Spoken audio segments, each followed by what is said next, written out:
செல்வி சோமுல பார்க்க போகிறது கொள்ளு சுண்டல் தான் பார்க்க போகிறோம். கொள்ளு சுண்டலுக்கு கொள்ளை வறுத்துப்போம். இந்த கப்பால் ஒரு கப்பு கொள்ளு எடுத்து வச்சுருக்கோம். இதை வறுத்துப்போம். பச்சை வாசனை போக வறுத்துக்கணும். அப்போ நல்லாயிருக்கும் சுண்டலுக்கு. இவ்வளோ வாசனை வர அளவுக்கு வறுத்துக்கணும்.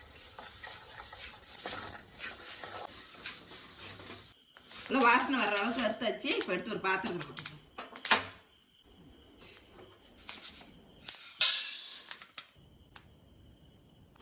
கொள்ளை நல்லா கழுவிட்டு 2 விசில் விட்டுக்குவோம். 2 கழுவை கழுவிட்டு நல்லா கழுவி எடுத்துக்குவோம்.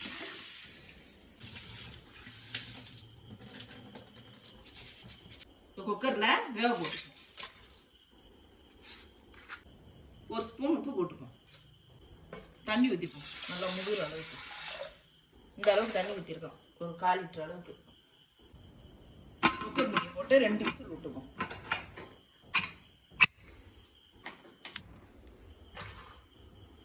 2 விசில் வந்தோன்னா ஆஃப் பண்ணிப்போம்.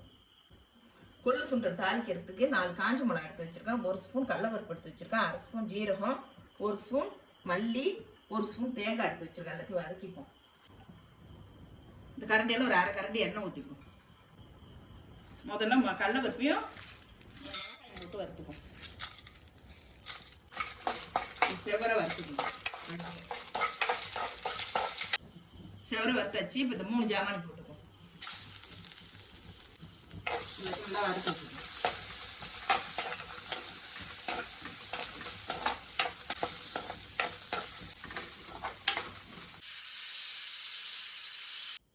வறுத்தாச்சு. 6 மிக்ஸியில் போட்டு முடிக்கணும். வறுத்து வச்ச ஜாமான் ஆறிடுச்சு. இப்போ மிக்ஸியில் போட்டு முடிக்கப்போம். இதை நுணுக்கிப்போம். மிக்ஸியில் இந்த அளவுக்கு நைஸாக நுணுக்கியாச்சு. இந்த பாத்திரத்தில் கொட்டி வச்சுப்போம். தட்டில்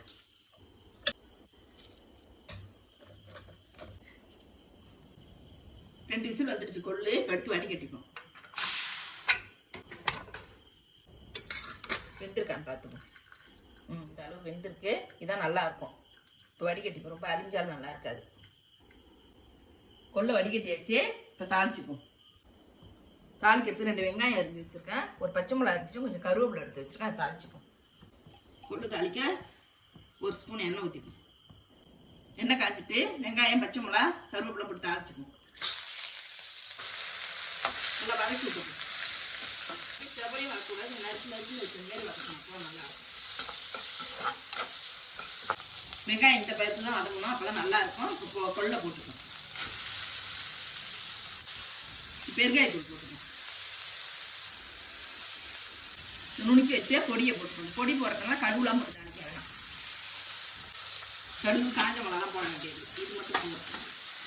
நல்லா இருக்கும் சாப்பிட்றதுக்கு. இது உடம்புக்கும் நல்லது. கொலஸ்ட்ராலுக்குலாம் நல்லது. கொலஸ்ட்ராலுக்குலாம் நல்லது. தண்ணி இருக்கு. ரசம் வைக்கலாம். கொலஸ்ட்ரால் குடிக்கலாம். நல்லது இந்த தண்ணி. கொள்ளு தண்ணி.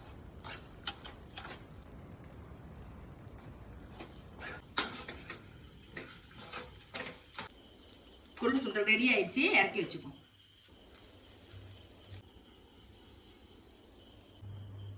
சூப்பரான கொள்ளு சுண்டல் ரெடி ஆயிடுச்சு. இந்த வீடியோ பிடிச்சிருந்தா லைக் பண்ணுங்க, ஷேர் பண்ணுங்க, சப்ஸ்கிரைப் பண்ணுங்க, கமெண்ட் பண்ணுங்க. நன்றி, வணக்கம். நீங்களும் இதுமாதிரி செஞ்சு பாருங்க.